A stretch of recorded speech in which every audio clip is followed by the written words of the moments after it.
This is Indie Invasion.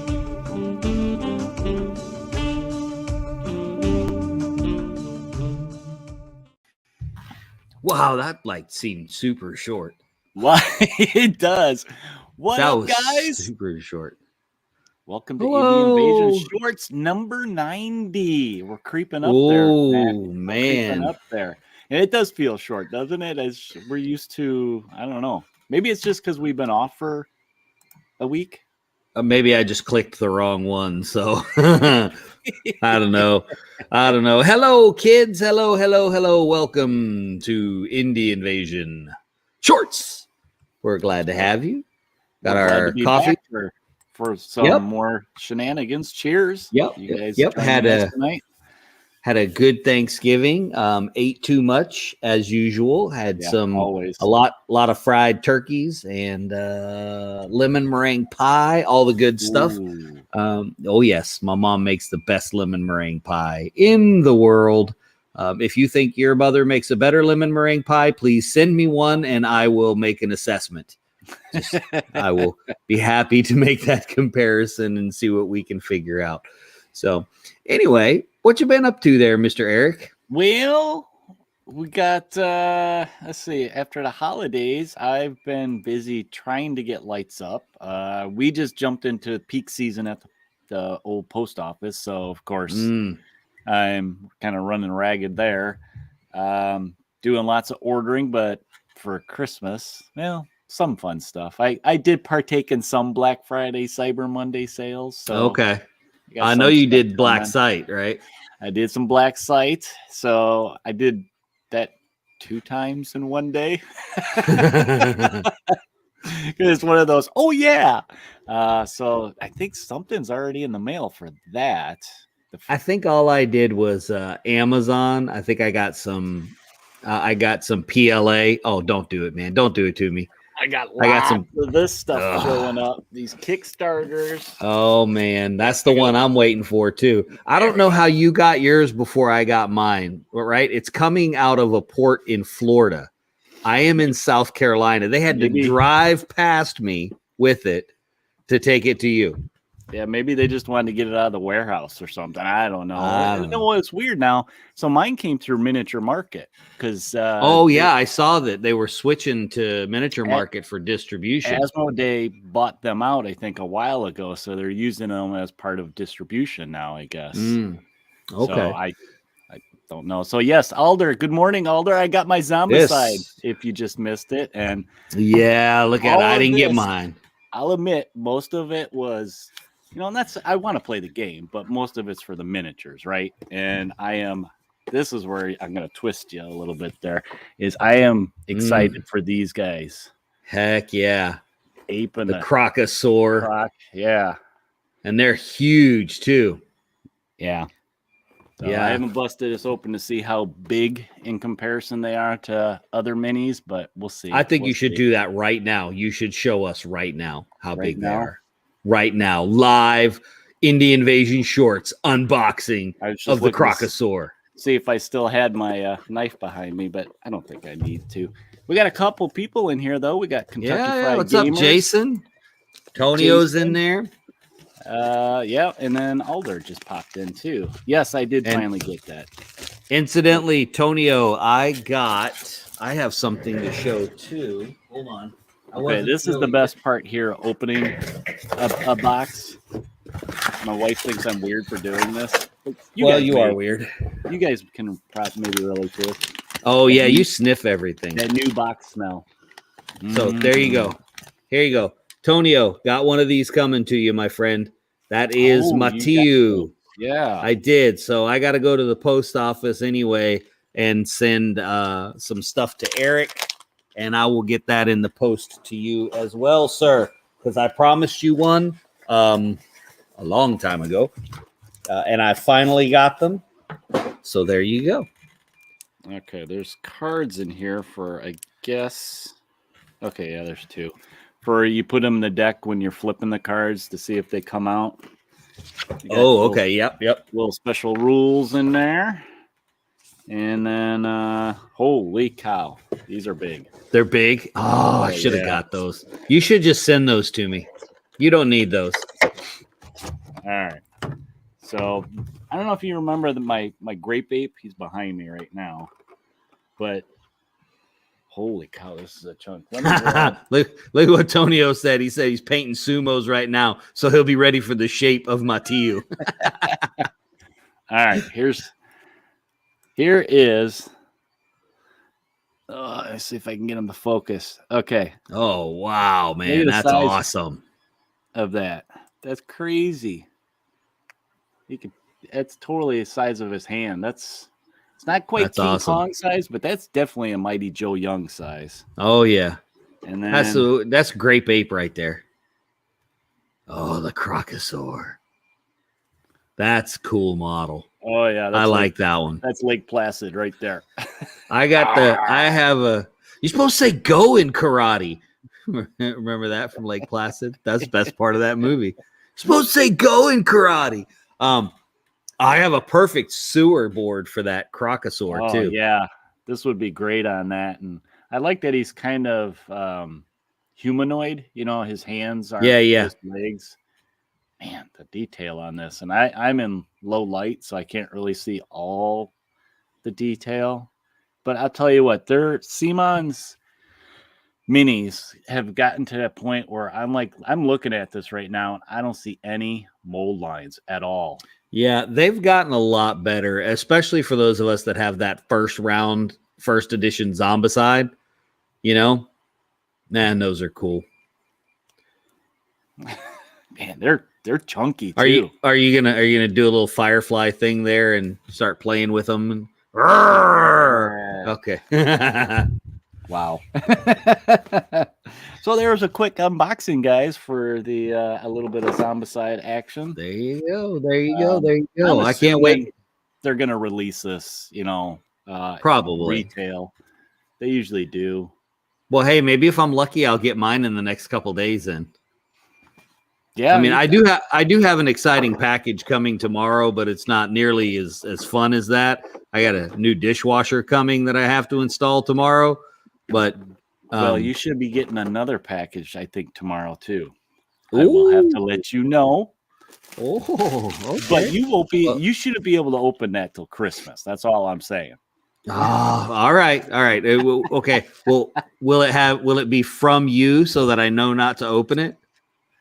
I don't know if my name's on there anywhere. All right. I'll have to check with you. You just have to watch for the companies. So. Okay. All right. So now that all of the shenanigans, all the fun and the unboxing has passed, what are we talking about today, sir? All right. So tonight, it's been a little while, and this is an idea we had a while ago, guys, where we do a game theme focus. Now, we kind of did something like this with horror games back in October a little bit, but we did kind of a crafting thing. This one, we just wanted to take a look at a certain theme in games because there's plenty of them.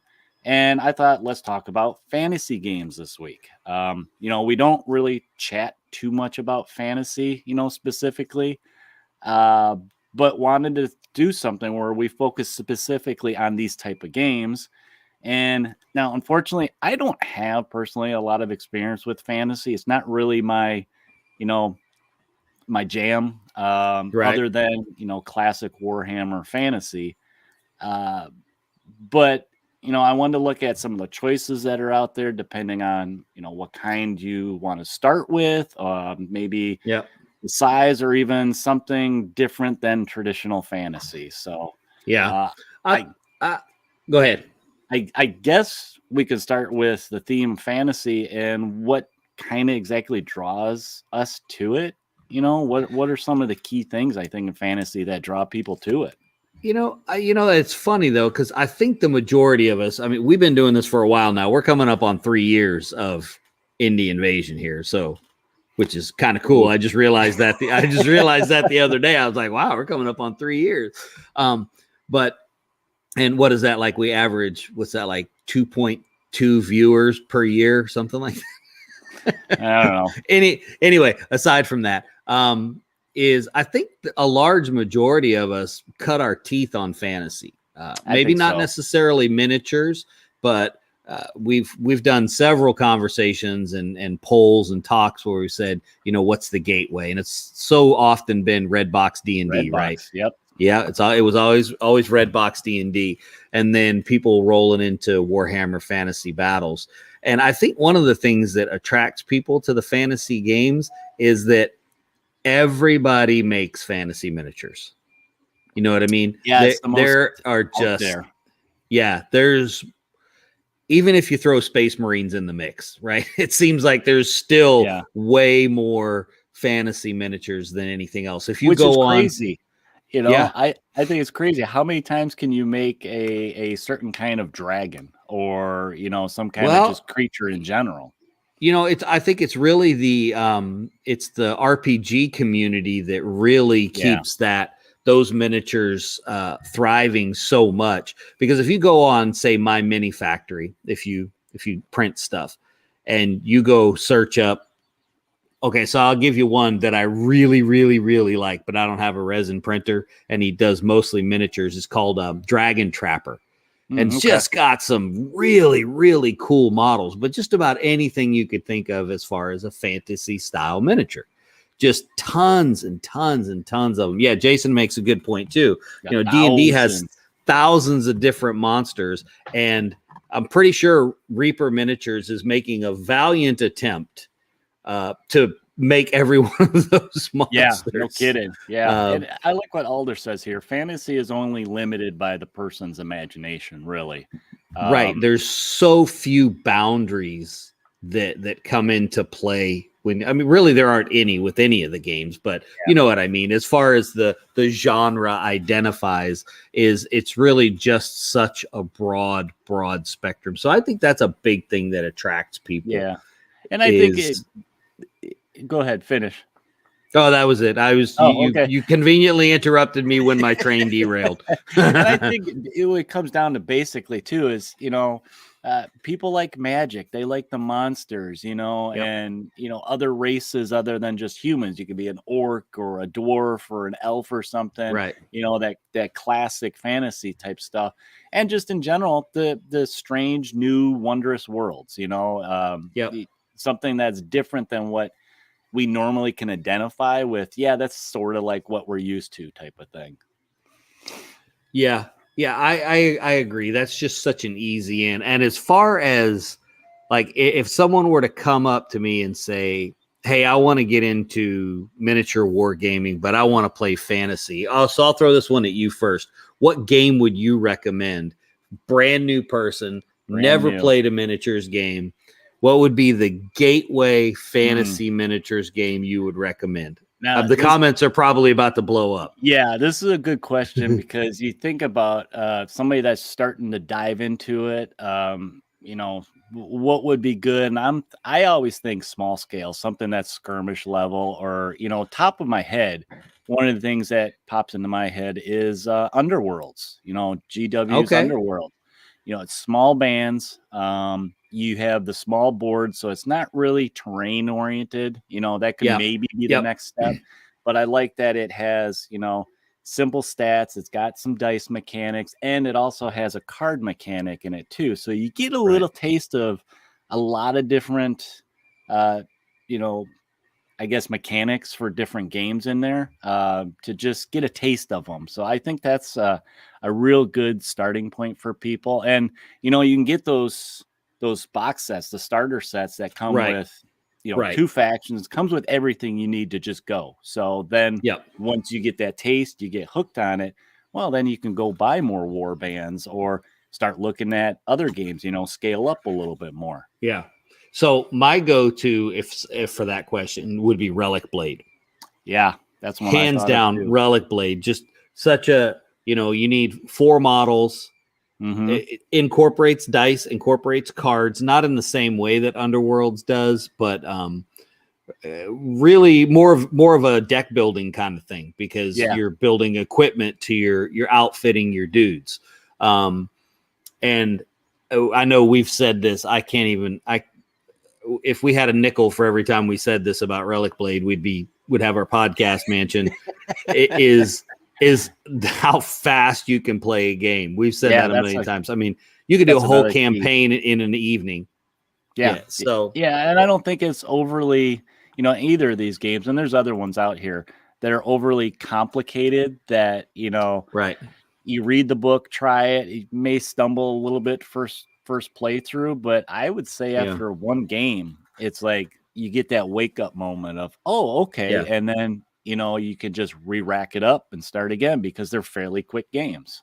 Yeah. Alder makes a good point here too, though. With Underworlds or Warcry, you're probably going to find it easier to find an opponent. Yeah. Just because it's a GW game. And,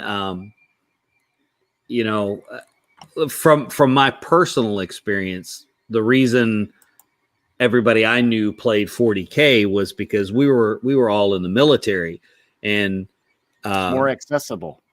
Exactly. You knew that if you were going somewhere, if you were playing some of these niche games, you may have 5 or 6 war bands or armies or whatever, and then find out that nobody plays where you are.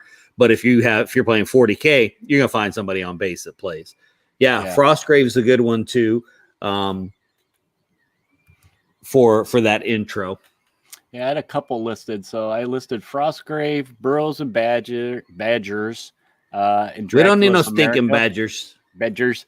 And a lot, those three, I think what makes those kind of great for jumping into it is, they're a little bit different. You have Burrows and Badgers with the animals. Dracula, you kind of have a little bit different fantasy. It's Western vampire, so you get a little horror and all that. But I think all these games are basically straightforward. They're light on mechanics, and they kind of dive into building war bands, but they don't overcomplicate it. It's fairly straightforward and easy.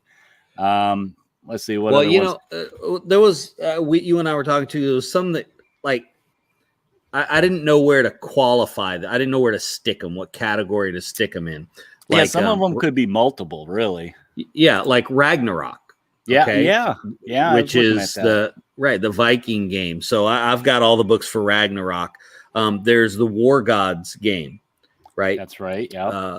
That doesn't really fit anywhere. And then I got to thinking about this too. Is pirate games. Pirate games don't really fit, and the ones that I have, Cutlass and Freebooter's Fate, they're fantasy. Historical. Yeah. Well, but they're not like Blood and Plunder. So Blood and Plunder is a little more historical. Yeah. But Freebooter's Fate and Cutlass, they have dwarves and goblins all of that. So it's a pirate fantasy game. And then I don't know. We need to just make up a whole nother category for what Carnivale is. Yeah. Right. I'm not sure where even that one fits, but it has that fantastic element because it has vampires, and I guess it's maybe a little bit more horror in its genre. Yeah. Because it's got the Cthulhu element, and look, we've got Girls 18XYZ with us on. That's outstanding. We're gonna. Yeah. There we go. Boom. Block user. Bye. we should have just put him in timeout. Oh boy. And Silver Bayonet, right? Yeah, that's gothic. That's gothic horror, but this horror, game, but could be historic. Incidentally, Isaiah over on his channel, he just posted up a battle report of Silver Bayonet. Right, I gotta watch that World of Wargaming. So if you guys haven't.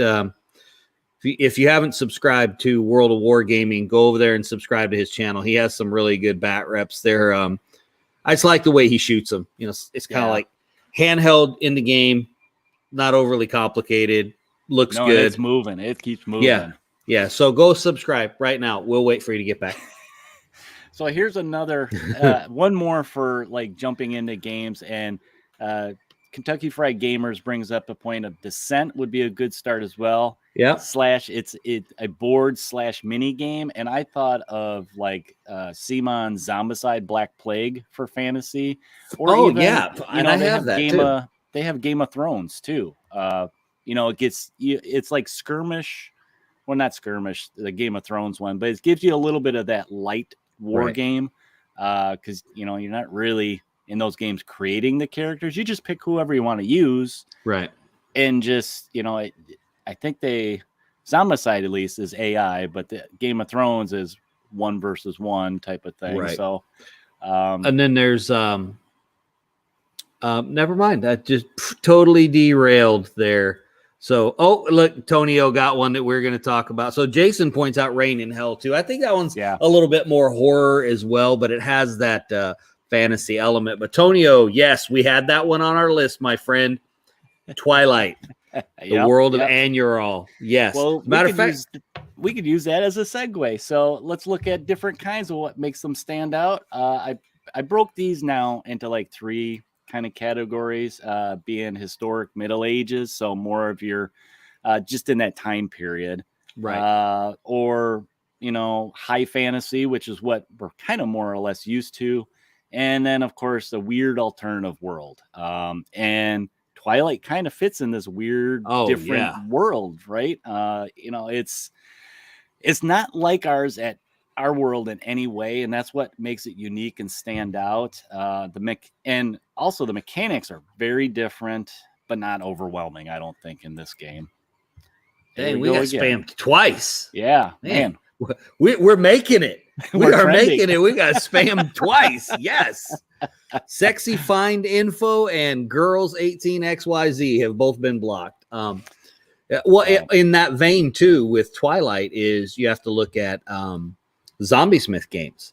Mm-hmm. So typically what we think of with Zombie Smith games is our mind goes to this Quar's War, but there's also Tusken Saber, right? Yeah. Which is Tusken Saber is really, it's more Napoleonic than it is fantasy, but when you have Muppets, it's Muppets though, so it's, right? That's what makes it unique. I mean, when you have Muppets fighting the Napoleonic Wars, then I think that kind of qualifies as, a sort of fantasy.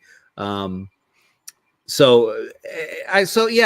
like one of the comments from earlier. I think it might have been Jason that said it was it encompasses. There's so much stuff that fantasy can encompass. Everything from something like Tusken Saber, which is really Napoleonic, but you have that fantasy element of basically Muppets fighting, all the way over to Twilight and the world of Annual, where you've got this totally non-human world built, and then all the way down to your typical regular fantasy stuff like Relic Blade, or since for some reason we have become major Black Site Studio fanboys. Actually, we were before, but Yafsiga is coming out. They just, as a matter of fact, they just posted a picture of what was it? The books on the pallet that just arrived. The books have arrived, so they're just waiting for a couple more things to ship that out to all the backroom people. But yeah, I mean that's your basic fantasy that's got unique mechanics in it. I mean, it's no dice. It's what makes that stand out. And I mean these games that we're kind of mentioning now are like that next step up from the diving in the beginner. It gives you a little more strategy, a little more control of your warband creation. You may be playing campaigns, so you have that progression of going from game to game with your characters. Mordheim's a perfect example of Mordheim and Rangers of Shadow Deep. We had that on the list too. We just run our mouths so much we didn't quite make it, but yeah, Rangers of Shadow Deep, that same theme of a campaign. And Free Blades. Oh man, I didn't even think about Free Blades. What is the new 5 leagues? Is it from the Borderlands, right? Yeah, 5 leagues from the Borderlands. Also campaign oriented, super awesome fantasy. I don't play too much of 5 leagues or 5 parsecs. However, I really like the rules. Yeah. The thing is, there's so much good stuff out there. You do kind of have to zone in on something that you're going to play. You know what I mean? Otherwise, you're just kind of all over the place like me, and you have all this terrain, and then periodically you tell all your buddies, hey, you guys need to come over because I'm clearing off some shelves because I'm building other stuff. So, but they're all such really, really good games. I do want to say one thing about Yafsiga coming out because there's no dice. And I remember myself being in that position where the first thought I have is, wait a minute. You're like, ugh. Why are you taking my dice Yeah. from my skirmish game? You're making me mad. Don't make me come down there. You know, that's the mindset. And I was guilty of that. I even played Malifaux, didn't like it because there were no dice. Mhm. But then I got introduced to Primal and Brutal by Mana Press, which incidentally has just had a second edition release. If you want to check them out, another Australian company, really cool game. But that one was cardless, and I was so impressed with the game that I bought way too many models for it. So yeah, this is a good point here. There are so many board games that incorporate minis now that any of them in the genre could be used as gateway to war games. And yeah, I mean, like Elton mentioned before, Middle Earth strategy game is a good, you know, draw into people because people know it. They either read the books or they've seen the movies, you know, so they're familiar with it.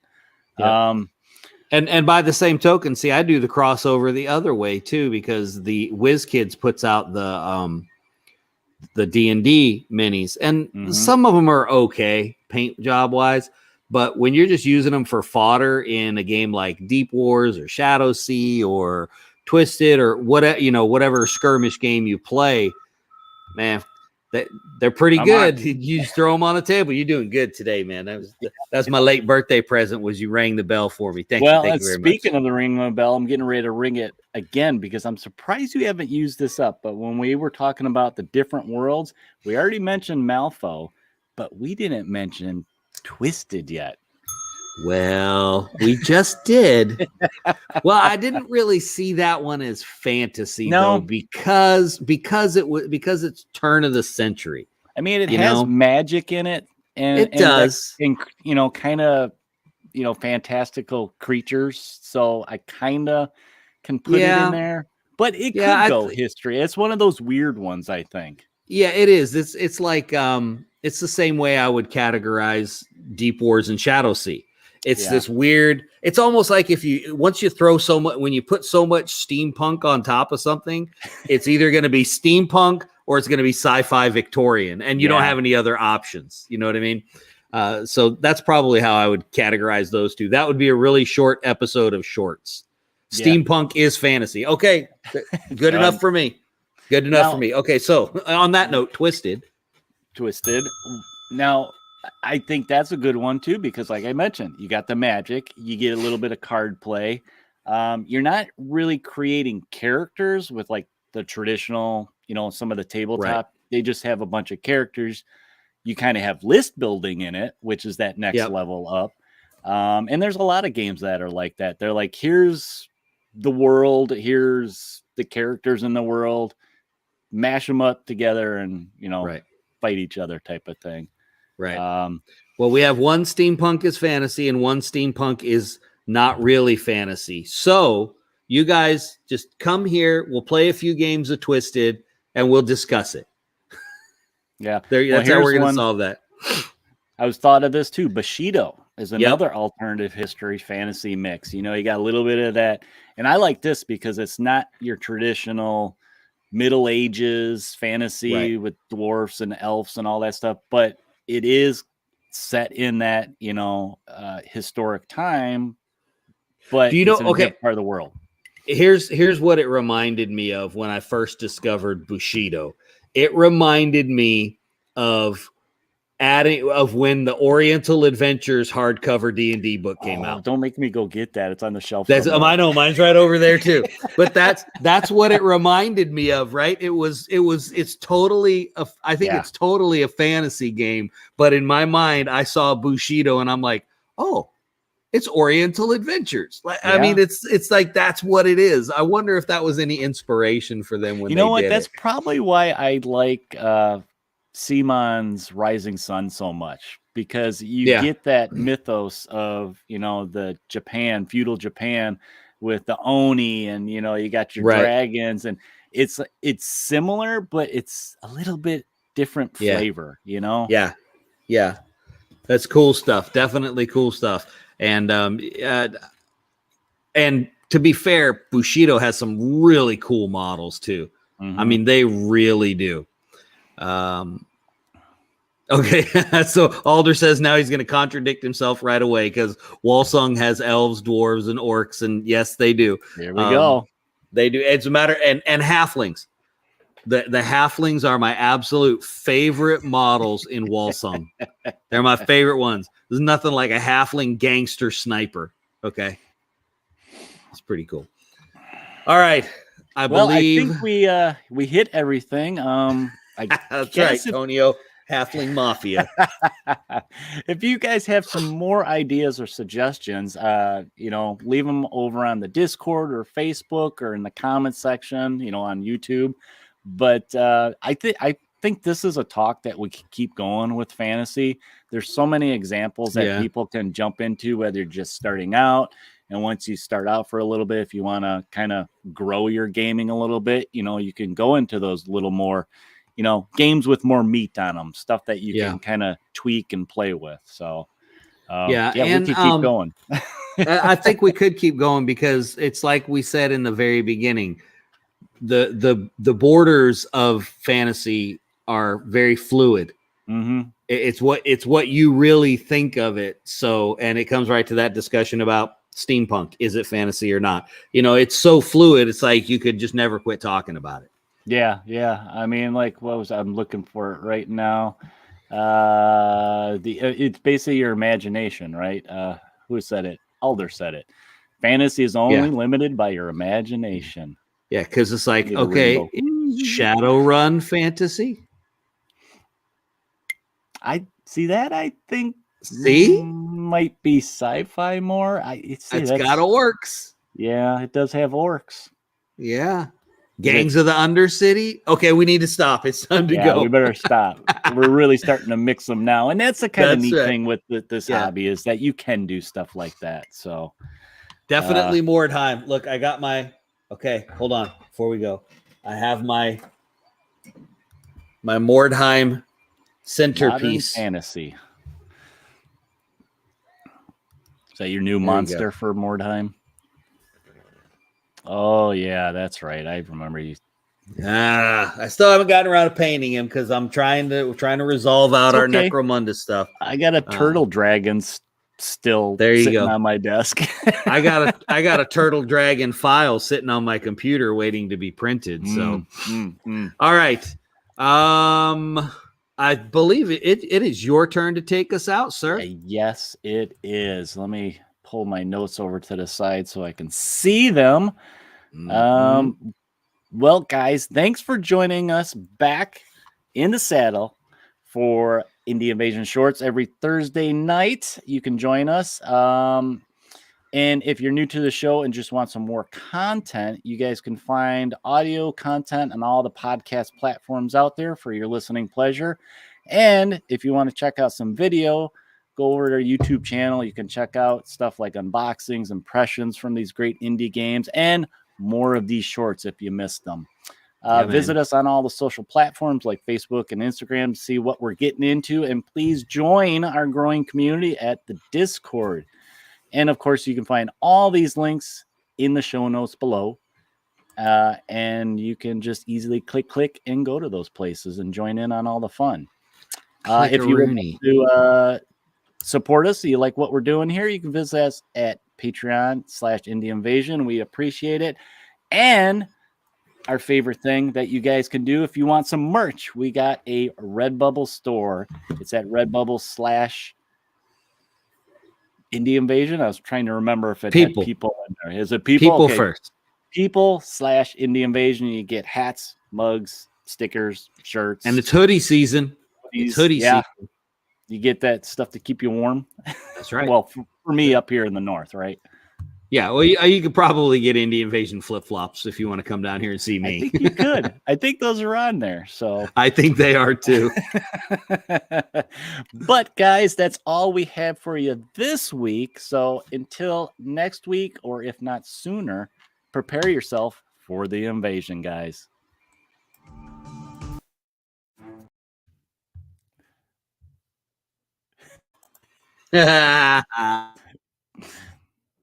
And it's all broken.